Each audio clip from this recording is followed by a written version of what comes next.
Welcome to Toffee TV. It's the Tuesday topic. I've got Cam with me from the Mighty Blues YouTube channel. I mean, you know, just go on Facebook or something. Stop being a rival. I haven't even got Facebook personally. I've got nothing on Twitter and YouTube, that's it.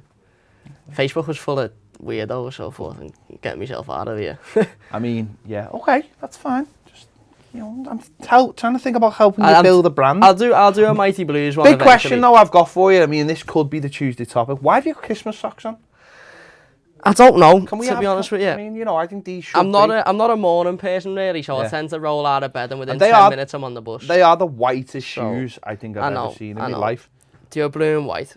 I had a bit of a rushed one this morning, so I've got snowman socks. I'll allow snowman socks just out of irony. That's what I'll do. We've had a question from James. All right, fellas. James here. Just a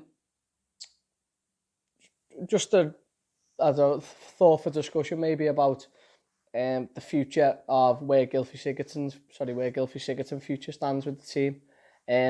Clearly he's underperforming, and with obviously Bernard scoring on the weekend and the signing of Iwobi, do you think his position in the team is under threat? Nice one. Come on the Blues. Thanks, James. Gylfi Sigurdsson. I see a lot of people talking about Gylfi Sigurdsson on social media. Not on Facebook, though, I don't know. I don't really look on Facebook unless my nan's talking about it. But Gylfi Sigurdsson is a player that a lot of people talk about. The minute he has a bad game, the knives are out for him. Yeah. It's incredible how quickly people want to rip up our team. Only this morning, I was looking on Twitter and someone was like, some account was doing a poll on should Iwobi play instead of Bernard on Friday night, and you're like, the lad's just scored and had played really well, and in fact, he plays well most games. Yeah. You know what I mean? He's like a 7 out of 10 player, Bernard. He has been for the last 6 months, and sometimes it does baffle me how quickly. And James, by the way, I'm not having a go at you. I'm just saying. It does baffle me how quickly sometimes as Evertonians we want to move on from what's good and what's consistent and what it's working and what's working. Yeah. Good. Yeah, you're absolutely right. Gylfi Sigurdsson, though, what I would say is personally it's the first time in a while that he's had someone challenging him in Iwobi. Yeah. Personally, I think because it's someone who actually offers someone different to his role. Whereas, you know, when we had the battle of the number 10s, you know, when we had 14 number 10s, and he got shoved out on the left. And you've seen the promise of him, you've seen what he could do, the way he could cut in on that right foot. But then when they all went and he got the number 10 position and very much in Silva's starting lineup, he started to see what he could do, and at the back end of last season, I thought he was excellent. Yeah, he was described as the brains of the team, and when it all clicked, he was a big part of that. But with 2 games in, and okay, it's not there for him yet, but I think he's one of those players that he functions on. He has to be at his very best, and everything has to work around him when he's at his best for him to function at his very best. Yeah, I agree. I mean, last season you could argue he was our most important player, obviously. Richarlison only played to get more goals than him. I think with Gylfi Sigurdsson, as he will have games where he's not involved at all and he looks absent, but he'll also have games where he's massively involved. Yeah. Look at Fulham last year, obviously he missed a penalty and went on to score 2, won us the game.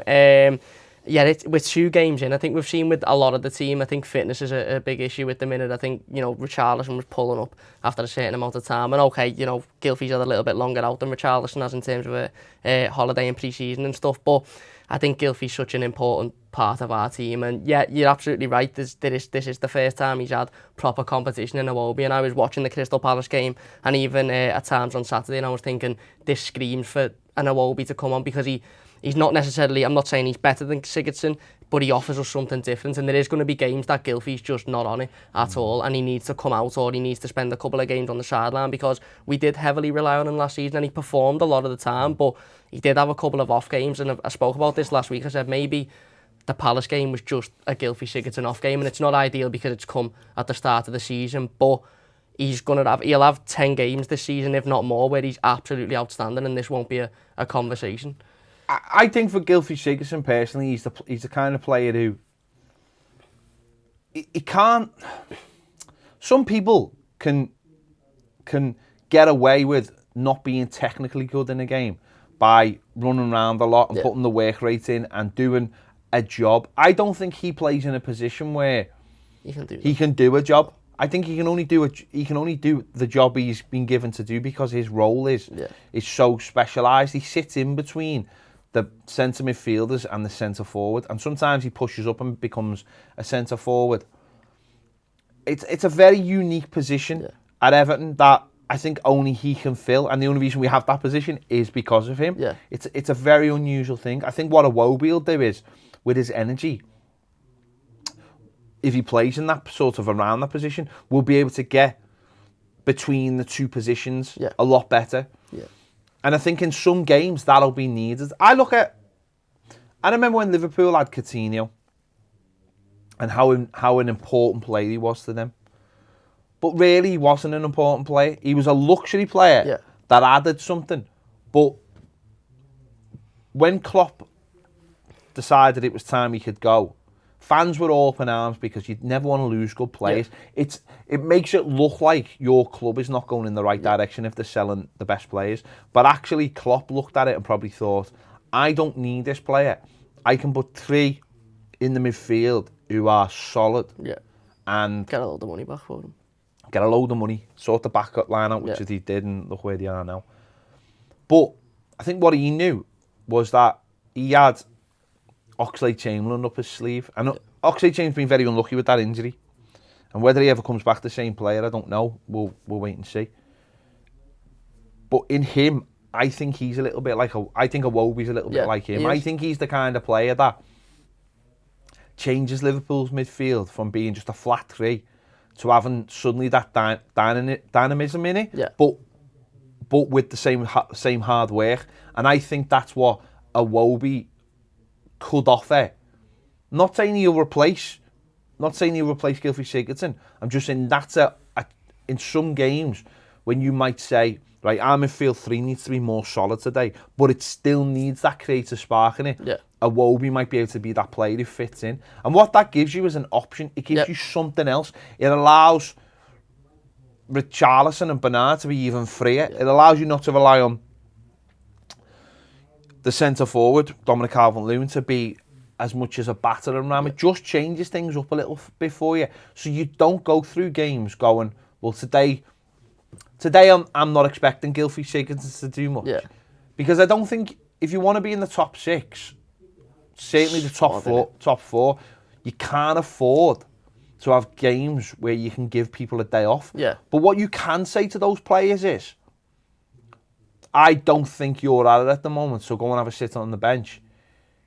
Whereas I think sometimes with Gylfi, the manager looks and goes, well, there's no one else. There's no one else, but also you might give us one moment. That'll win us the game. That'll win us the game.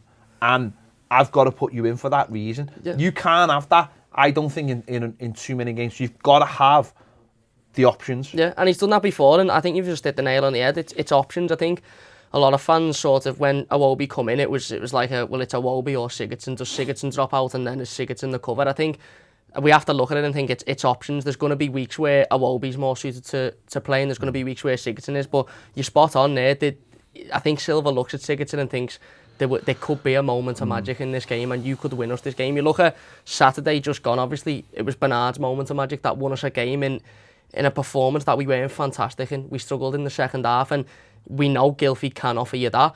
I think Iwobi will offer you a different option off the bench, or maybe to start a game, and then it's exciting if you can bring Gylfi off the bench and you've got something in terms of that going forward. It's not necessarily does Gylfi have to come out and then because Iwobi's in, or does Bernard come out because Iwobi's in? It gives us them options, and that creates that squad depth that we so desperately need. If we're going to be in that European competition next year, if we're going to be in that Europa League, especially if we finish 7th and you've got to start playing in fucking July, you need them players that can come in and come out. And if you've got more quality, I don't think it's a case of Gylfi hasn't been good enough and needs to come out. Gylfi will struggle, but he'll also have games where he's absolutely fantastic and he runs it and he wins us the game. Look at the game against Leicester last season away from home. That goal is that moment of magic that we needed to win us that game. And I don't think any other player in an Everton shirt could produce that sort of magic that he done. And that's why he's so vitally important to the squad. But there is going to be times when he needs to come out and Iwobi will offer us something different. And there'll be times when you're 60 minutes into a game, Gylfi hasn't done much and Silva might look at him and go, well, he could provide us with, you know, a moment of magic, but I'm going to put Iwobi on because he adds a little bit of pace to the midfield. One thing we haven't got in our midfield and haven't had for a while is pace within them front three. You know, Garner ran round and done the hard bits, but he never really had that exhilarating pace. And if you've got Bernard, Richarlison and Iwobi with that pace, and then whether it's Keane or Dominic Calvert-Lewin up front, it adds something different. But what we haven't got in midfield is and we haven't had it since Ross Barkley left the club, is a transitional player. We don't have a player, and this is what they were looking for, and this is what this is why Malcolm actually was a player that I think they were looking at, and why a lot of people wanted him. The people who understand stats a lot better than I do, is the idea of a player who can pick the ball up and get you up the pitch. Yeah. It's so important now in the modern game, and this is where stats have become such a big part of the game. It's where maybe the average fan looks at a player and doesn't always see what managers see or what coaches see or whatever. It's the idea that they look at the stats and go, how well does he transition the ball? In other words, how many times can he pick the ball up deep and travel forward and get you up the pitch? It's a consequence of the Moneyball thing, really. You know, Liverpool, and this is true, by the way, Liverpool have a guy working at Melwood who was an analyst who used to work for CERN. So basically, you know, the Hadron Collider, right? Liverpool have a guy who used to work there doing their analytics because that's how important it is now. That's how important it is now to get the numbers, crunch the numbers, and see how it all comes out and how it improves you, right? Yeah. And they base a lot of that on that. So Iwobi is the kind of player for us. I think we've seen it second half against Watford, where I'm not saying we were under the cosh, but we were sitting a little bit deeper. Yeah. We were trying to soak it up, and then we were trying to hit them on the break. And you've got a player like Iwobi who can transition. Not only transition, but just who can keep up with other players as well. Do you know what I mean? And I think that's a massively important thing. And it gives you, as I said, it gives you something different. And I think what the top four do, and this is why, certainly the top three, because below them at the moment, it's a bit, is they wear you down. Yeah. Liverpool and Man City wear teams down. Yeah. They're relentless. They keep going and going and going. That's why Liverpool have that midfield three, so that they can be destructive all game, but they're all really fit. And as I said before, someone like Oxlade-Chamberlain, I know was a big miss for them, and I know how much they miss him, and how they talk about him being, you know, coming back and being like a new signing, is because he has that little bit of extra to them. And I think for me, that's sort of what I look as Iwobi, and maybe what Gylfi Sigurdsson doesn't do, is he doesn't contribute enough to help wear teams down. But that can just be how the makeup of the team at times. There's no Iwobi could come in and in some games could play possibly in the two in midfield with him and Gomez. If you think there's a game that you can control and you're in enough control, because this is what confident teams do. You look at the best teams, but they're confident. They look at the opposition and the opposition are terrified of them. And that's what, think about Liverpool, City and Tottenham now. A lot of teams feel like they're beaten. Yeah. Tottenham are almost there. They've almost got that thing. It's becoming more of a factor with them. It's the thing Man United have lost. Yeah, they've lost, and they used to have so heavily. It's that idea of going to a game we're getting beat today. Before you start, As soon as Ferguson left, everyone just went, we can beat these. Yeah. But the top three have got it, and one of the reasons they've got it is because before you know it, you're 2-0 down or 3-0 down, whatever. And it's because they're relentless in what they do. Yeah. They don't back off. They push on people. The best form of defence is attack. Yeah. And sometimes with us, we don't do that because we're just... At times we're too nice. We back off. We give people too much space. And I think that's one of the things with Gylfi Sigurdsson that you can definitely find him guilty of, is that he is an old-fashioned number 10. He is the kind of player who just walks around, whereas at times you can't get away with that. Yeah. And I think that's going to be that's going to be an interesting thing going forward, because Marco Silva inherited Gylfi Sigurdsson. It would be really interesting to know whether if Silva didn't have him, he'd buy him. He'd be an Everton player. Yeah. But I've got no problem with him. I really like him as a player, and the challenge is there for him now. Can he get into games more? Can he be in games more? I remember when the season before we bought him and we were heavily linked with him. Everyone thought we were going to buy him, and Ross hadn't signed the contract, so a lot of people thought he was going to leave, and people were comparing his numbers, and Gylfi's numbers were well better, but they were well better off the ball as well. They were well better in how much he pressed and how much he harried, and I don't know if we've seen as much of that as Everton, because I don't know if it's expected of him as much. So maybe the challenge now for him is to step up and start doing it a little bit more off the pitch. So actually, when he's not doing as much, you notice him as much. It's not always the eye test, not always the thing. Fans, it is. Fans, we expect to see people working really hard. It's not necessary a lot of the time as well. Marco Silva's instructions to Gylfi might be, you sit there and don't exert a lot of your energy, because there might be a time when you get the ball and you've got to go forward. There was games last season when he was chasing down every ball and he was constantly on the defender's toes, and that work rate was there. And then there was other games when it wasn't, and like you said, it mightn't necessarily be a case of, well, sometimes he can't be asked and sometimes he can be asked. It might be an instruction, and how we play that doesn't make him have to sort of put in that extra work, not that, you know what I mean. But there was games last season when he was chasing players down and he was constantly on the toes of defenders. But that's what Iwobi will offer you. He'll offer you something different. But all that being said, for me, Gylfi Sigurdsson is a player that is the forefront of a system that has to all be in tune. Yeah. It has to all be, pairing.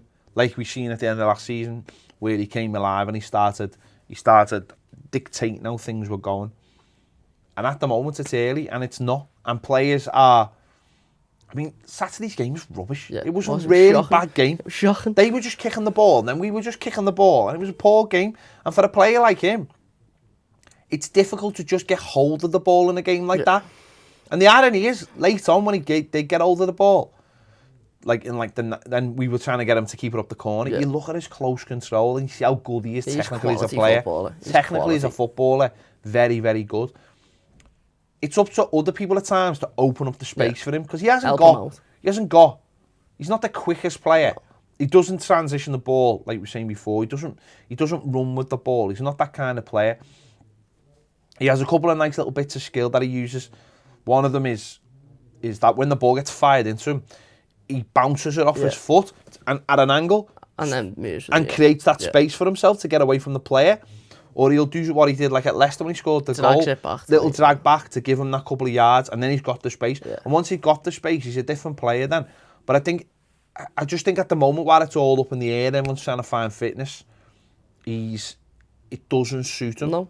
And he's not as involved, but there'll be times this season when you'll catch him with the ball at the edge of his feet, 30 yards out, and he'll hit it and it'll go in. And he'll do that multiple times, and that's the important thing. The Man United goal, you look at it and you go, that's a quality goal. One thing I would say from him, because I think he has to play in these games as well to find that rhythm and find that pace. But what I would like to see him is that if he is around the edge of the box and he does get a sighter, just to have a crack. Let's just start having a crack. Instead of just moving it on left to right, let's start. It's like Bernard on Saturday. So many times last season, Bernard got the ball and he was looking for a pass. He was looking to take another player on. Yeah. Saturday got it and he hit it and it went in. Well, he had no options Saturday, but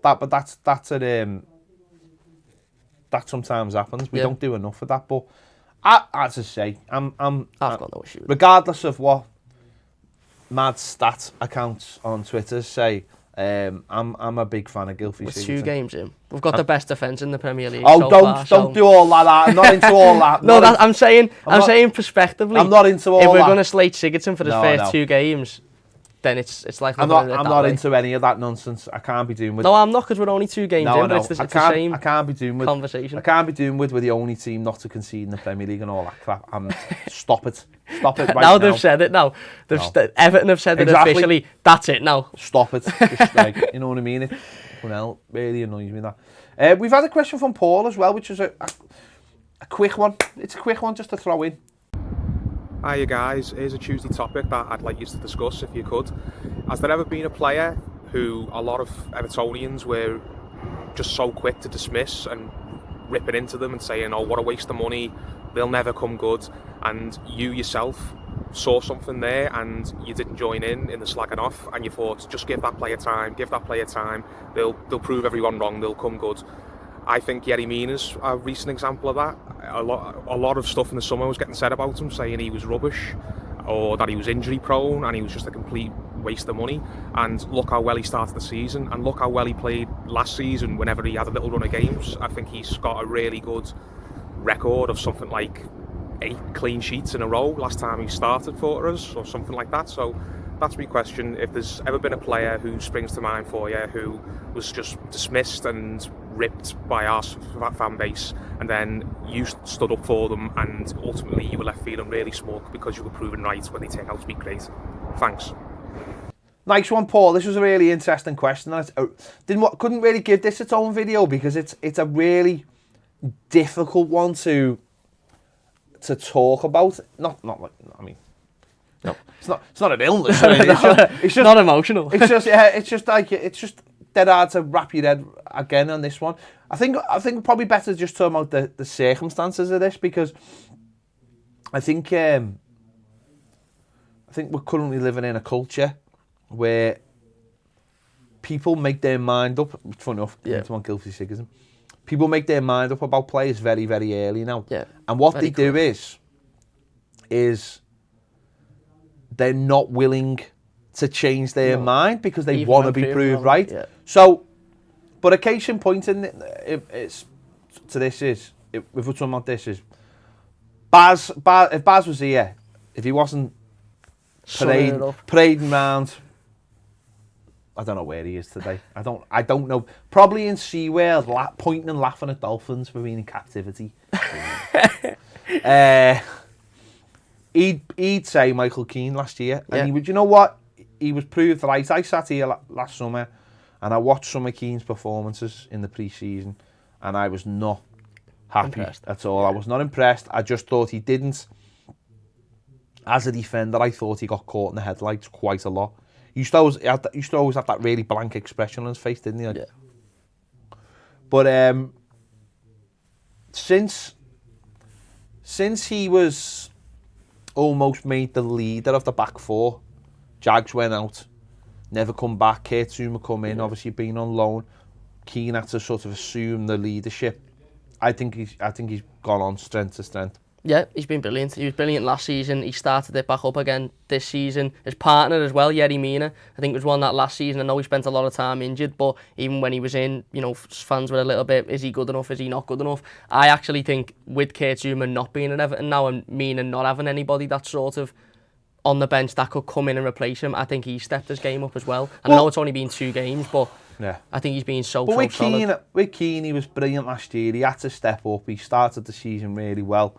And I'm happy that I was wrong about him. I was happy he was wrong, and I'm happy to admit I was wrong about him. Yeah. And he's looking, for what we paid for him, he looks like a bargain now. He really does. And, Mina's another one, like you just said there, where you go back this time last year and people were bemoaning, maybe not, a bit later, give it a month. When he was people were starting to say for him, and I remember people last year saying Andre Gomez was never going to play for Everton. Oh, I remember there was a rumour that he got another injury, and people were like, you'll never play for Everton, and he's one of them.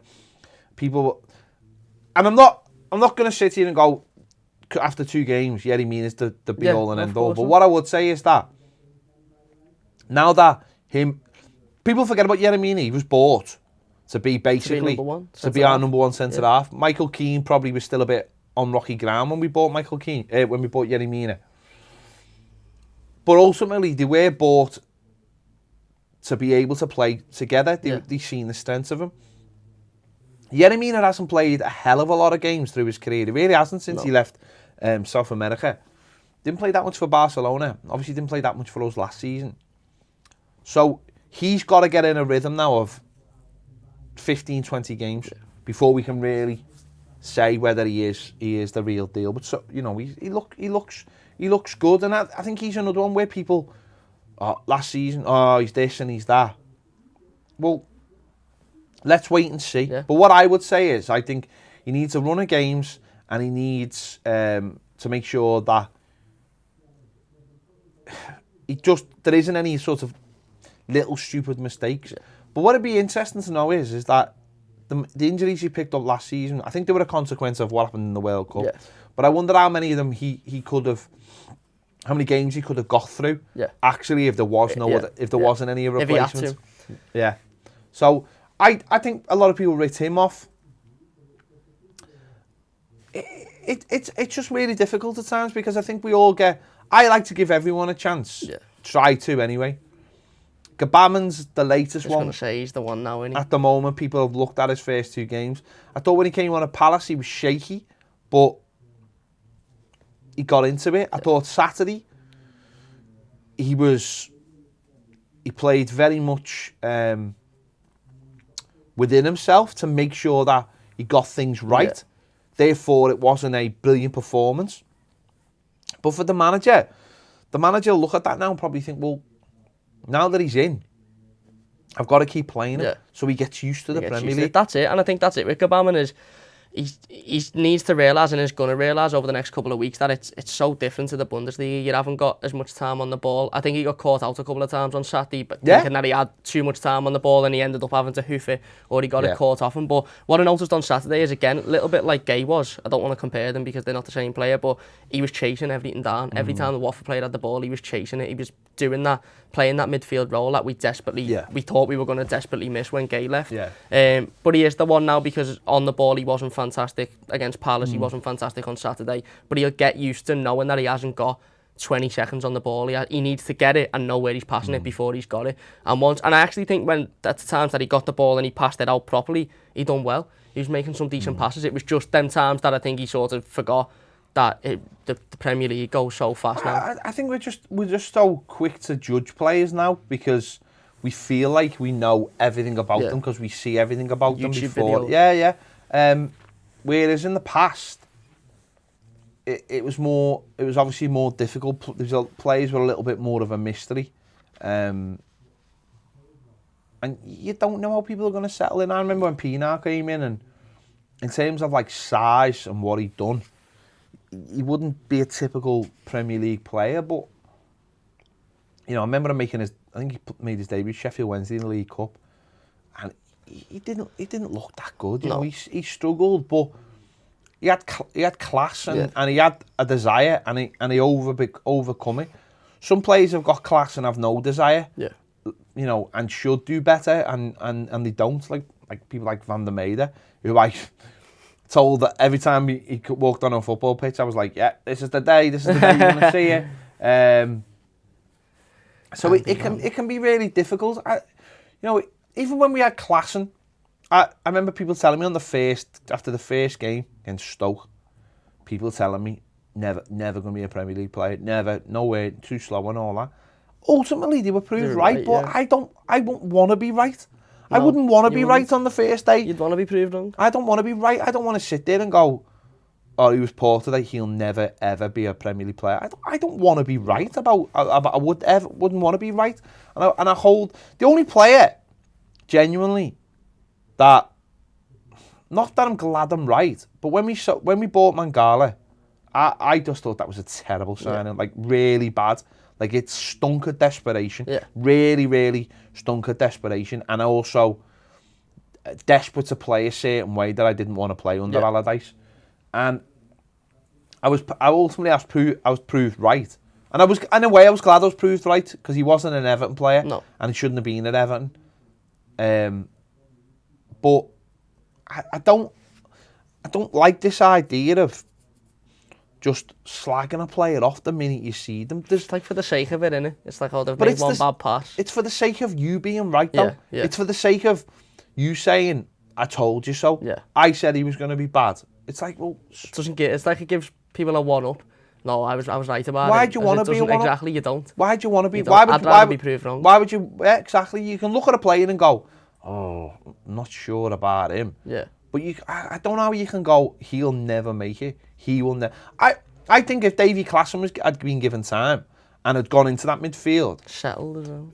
No, who made a really good point about this? I think it was Tim Cahill made a really good point about it. I think it was Tim Cahill. It was one of them. He basically said, it was him or, I think it was Cahill.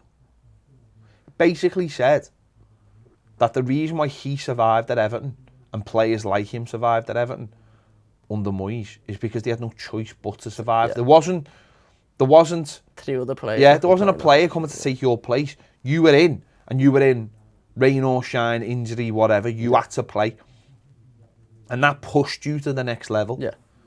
And of course, there was a couple under Moyes like Colesrop and people like that who were just technically not good enough. But people like him and Arteta, maybe Arteta was one that people didn't think just by his stature. They had to become Everton players. Pienaar had to become an Everton player. 3 of the best Everton players in recent times. They had to become. Osman, who people slag off and had a great career at Everton, in terms of... He's a great player. What he did, technically what he did, goals he scored, positions he played in, leadership. Even on Osman, fans, before Osman retired in his last few seasons, fans were still adamant, even when he had a good game, he's shite. He'd score a worldie, He wasn't. It was quality, it was class. He was all heart, and he had skill, technique, definitely. and he just wasn't quite big enough to move up to be that top level player. But those players had to survive. There was no choice.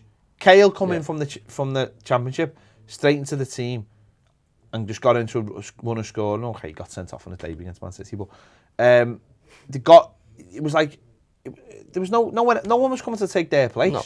And I think that's a big difference, and that's what I'm saying about Klassen. If Klassen had gone into the team and had been allowed a little bit of time, like what we're seeing now, and what we've seen a little bit last season, and I don't know, Andre Gomez was injured, but he got into the club. He integrated himself into the club before the pressure of playing was put on him. Yeah. And I think the likes of Moise Keane, I think Gbamin, if things had been slightly different and Delph had been fit, I think he wouldn't have played as much, and it would. And I think that's where people now are starting to understand, hopefully, as fans as well, that you've got to give people time. And that's why I don't understand all this chat of get Dom out the team and get Moise Keane in the team, or get a Wobie in the team and get Bernard out the team. And you're like, what are you talking about? Let people get fit. Yeah. Get them understanding what the manager wants, what their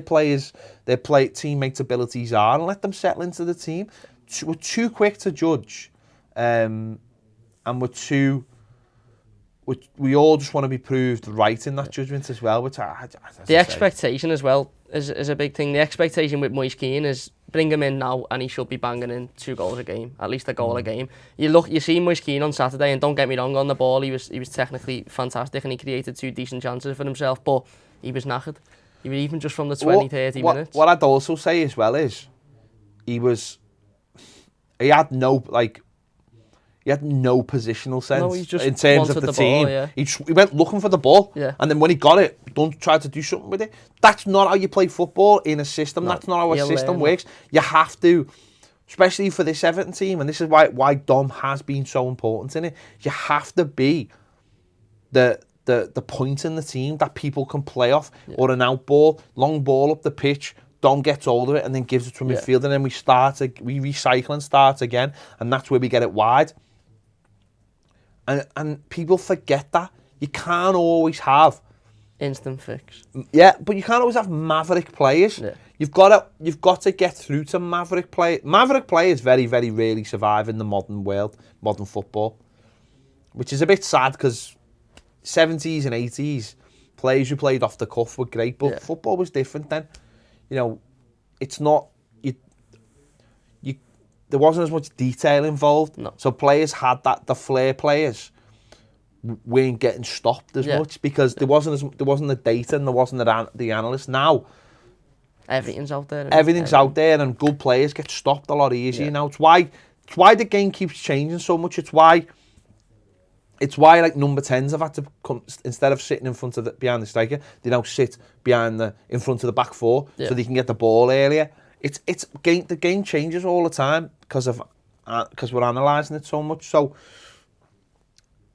people just need to let people get into the team and settle. Yeah. It's about settling, isn't it? Yeah. We knew when Keane come in that it wasn't going to be instant. We knew when Kabam come in that it wasn't going to be instant. And as Evertonians, we're guilty for it. We sit there and we go, right, we need to give him time now. It's not going to be instant with Keane. He's going to take a little bit of time to get involved. Yeah. And then Dom doesn't score the first game, and it's like, get Keane in. If he's fit enough to be on the bench, he should be in the squad. But it was never going to be an instant fix. These players take time. Every player takes time just to settle in to the club. I hope that sort of answered the question, Paul. I know I've been as guilty in the past as a lot of fans in I remember Fellaini's debut. Jesus Christ. Coleman's. I thought he was the worst player. Well, I was at Coleman's when he played left back in Benfica. Jesus Christ.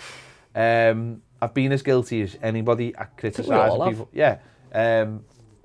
But now I do try and give everybody a chance. Everybody. I even got excited. Well, excitement might be the wrong word, but Cuco Martin, I was willing to give him a chance just to. Is that chance gone now? Oh, he's god awful. I mean, football. He's in the under-23s, ain't he? Yesterday or the day before, whenever the under-23s played, he played there. Yeah, which was mad, but I don't. They mustn't have had enough players because they played Harry Charlesley as well, who doesn't even play for Everton. He doesn't even play for Everton, and he's playing. So maybe we just needed him to play, but maybe they're just getting them fit so they can fatten up the goose. So all the Dutch clubs are like, oh, I want a bit of that. It's more attractive. There you go, Paul, James, thanks for your questions. Always send them into us via WhatsApp and we transfer. Get them into us every week, and we'll talk about them. Thanks very much. Big thanks for Cam. Check out the Mighty Blues. Don't check it out that much, but check it out. I'm only messing. Thanks for watching. We'll see you later.